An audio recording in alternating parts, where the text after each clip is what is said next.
Hello students, कैसे हैं आप। आज हम डिस्कस करेंगे बीएड एडमिशन 2024 का पूरा प्रोसेस क्या रहेगा, कितनी ड्यूरेशन रहेगी, क्या एलिजिबिलिटी रहेगी, जितने भी यूमर्स हैं 1 साल की बीएड रहेगी, 2 साल की बीएड रहेगी, इसके लिए एलिजिबिलिटी क्या है और इसके लिए क्या क्या प्रोसेस आपको करने पड़ेंगे, एंट्रेंस रहेगा या डायरेक्ट एडमिशन होगा।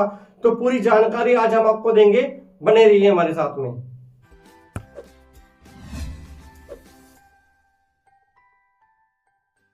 स्टूडेंट, सबसे पहले बात करते हैं कि ड्यूरेशन क्या रहेगी। इस बार जो ड्यूरेशन है वो 2 साल ही रहेगी। तो 1 साल का वहम अगर किसी भी स्टूडेंट के मन से है तो निकाल दें। न्यू एजुकेशन पॉलिसी में आएगा, वो मास्टर डिग्री के तहत आएगा, कब आएगा कुछ नहीं पता।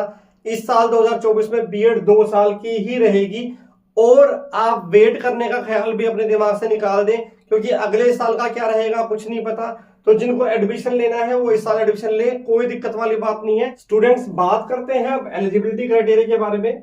जिन स्टूडेंट्स के 50% नंबर है मिनिमम ग्रेजुएशन में या फिर मास्टर डिग्री में, वो अप्लाई कर सकते हैं बीएड कोर्स के अंदर। अगर स्टूडेंट हरियाणा में जनरल कैटेगरी से बिलोंग करता है या फिर किसी अदर स्टेट से हरियाणा में पढ़ने के लिए आ रहा है, चाहे बिहार से, यूपी से, राजस्थान से या फिर इंडिया की किसी भी स्टेट से, तो उसके मिनिमम 50% नंबर होने ही चाहिए। जो वेटेज मिलती है 2.5% की, वो हरियाणा के स्टूडेंट्स को मिलती है जो कि एससी एसटी कैटेगरी या फिर जो भी पर्टिकुलर कैटेगरीज होती हैं उनसे बिलोंग करते हैं, तो छूट उनको मिलती है। तो आप लगाकर चलिए कि अगर आप हरियाणा के स्टूडेंट हैं जनरल कैटेगरी के, तो आपके मिनिमम 50% नंबर होने चाहिए। और अगर आप हरियाणा से बाहर के किसी और स्टेट के स्टूडेंट हैं, चाहे आप एससी एसटी कैटेगरी से बेशक से बिलोंग करते हैं, तो भी आपको 50% नंबर आपके जरूर होने चाहिए, तभी आप हरियाणा के बीएड में अप्लाई कर सकते हैं। अब आते हैं थर्ड नंबर पर कि इसका एडमिशन प्रोसेस क्या रहता है, एंट्रेंस रहता है या डायरेक्ट एडमिशन रहता है। स्टूडेंट्स, हरियाणा में जो एडमिशन है वो डायरेक्ट रहता है, मेरिट बेस पर इसका एडमिशन होता है। जब हरियाणा में सारे एडमिशन बंद हो जाते हैं, BA, BCom, BSc, BBA, BCA, Haryana के कॉलेजेस के एडमिशन बंद हो जाते हैं, हरियाणा की यूनिवर्सिटीज के एडमिशन बंद हो जाते हैं, तो सबसे लास्ट में ईयरली मोड पर एडमिशन निकलते हैं हरियाणा की बीएड के। अब आते हैं थर्ड नंबर पर कि इस बार इसका एडमिशन प्रोसेस क्या रहने वाला है। स्टूडेंट्स, हरियाणा में जो बीएड में एडमिशन होता है वो डायरेक्ट होता है, डायरेक्टली ऑनलाइन फॉर्म इसके निकलते हैं, वो भी यूनिवर्सिटी की वेबसाइट पे। जैसे मान लीजिए कि अगर आप एमडीयू में अप्लाई कर रहे हैं तो एमडीयू में अलग से फॉर्म निकलेगा, सीबीएलयू में अप्लाई कर रहे हैं तो सीबीएलयू का अलग फॉर्म निकलेगा, गुरुग्राम यूनिवर्सिटी में अप्लाई कर रहे हैं तो गुरुग्राम यूनिवर्सिटी में अलग से फॉर्म निकलेगा।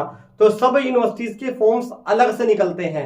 एडमिशन हरियाणा में एंट्रेंस बेस पर नहीं रहता, मेरिट बेस पर रहता है। जब सारे एडमिशन बंद हो जाते हैं हरियाणा में, आप ये लगा लीजिए, तब लास्ट में बीएड के फॉर्म निकलते हैं। हरियाणा में जितने भी एग्जाम्स हैं वो सेमेस्टर मोड पे रहते हैं, लेकिन बीएड में आज भी एग्जाम्स ईयरली मोड पर ही होता है। स्टूडेंट्स, बीएड के फॉर्म हरियाणा में सबसे लास्ट में भरे जाते हैं। पहले जितनी भी यूनिवर्सिटीज हैं उनके कैंपस में जो एडमिशंस हैं वो होते हैं। जैसे अगर किसी स्टूडेंट को बीए बीएड कोर्स के लिए अप्लाई करना है तो वो डायरेक्टली यूनिवर्सिटी में अप्लाई करेगा। उसके बाद में यूजी पीजी के नॉर्मल एडमिशन फॉर्म निकलते हैं। लास्ट में जब सारे एडमिशन खत्म हो जाते हैं तो बीएड के फॉर्म निकलते हैं। तो आप लगा लीजिए कि जुलाई अगस्त में 2024 में इस बार फॉर्म इसके एक्सपेक्टेड निकलने वाले हैं, जो ऑफिशियल फॉर्म्स की बात करते हैं। और स्टूडेंट्स, ये भी जरूरी नहीं है कि सब यूनिवर्सिटीज के फॉर्म साथ निकलेंगे, 2 4 5 दिन, हफ्ता 10 दिन आगे पीछे निकल सकते हैं। लेकिन ये कंफर्म है कि एडमिशन आपका मेरिट बेस पर रहेगा, एंट्रेंस बेस पर नहीं रहेगा। स्टूडेंट्स, अब आते हैं हम फोर्थ पॉइंट पे, जो कि सबसे ज्यादा इंपॉर्टेंट पॉइंट है। आपको कौन कौन सी सावधानियां हैं जो कि बीएड हरियाणा में एडमिशन लेते समय बरतनी है। बिकॉज हरियाणा में हर साल जो एडमिशन होते हैं वो सिर्फ हरियाणा से नहीं होते, बिहार से, यूपी से, राजस्थान से। हरियाणा में जो एडमिशन डायरेक्ट होते हैं, बिना एंट्रेंस के होते हैं, इसलिए हरियाणा में हर साल हजारों बच्चे आ जाते हैं अदर स्टेट से भी एडमिशन लेने के लिए। अब उन बच्चों को क्या क्या सावधानियां बरतनी है।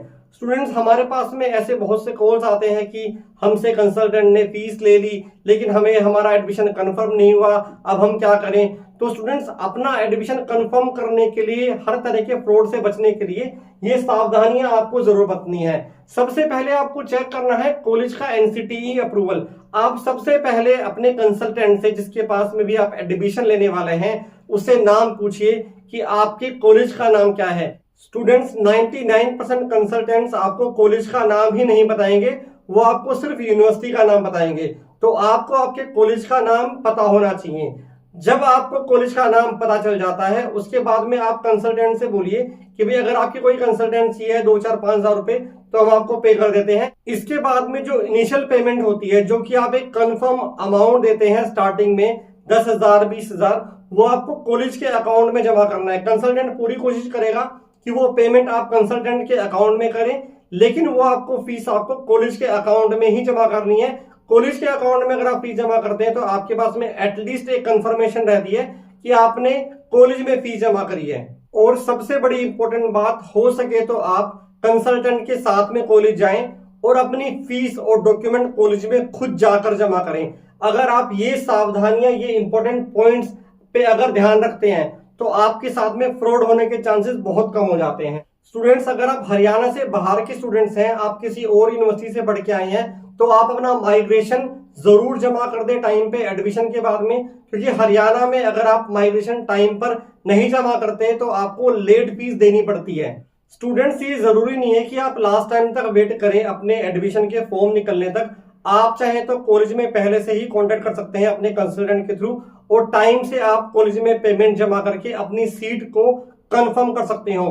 बिकॉज हरियाणा में लास्ट में पावर कॉलेज के हाथ में आ जाती है एडमिशन करने की। स्टूडेंट्स, अगर आप बीएड हरियाणा के रिगार्डिंग कोई भी कंसल्टेंसी हमसे चाहते हैं तो आप दिए हुए नंबर पर हमसे भी संपर्क कर सकते हैं। बहुत बहुत धन्यवाद।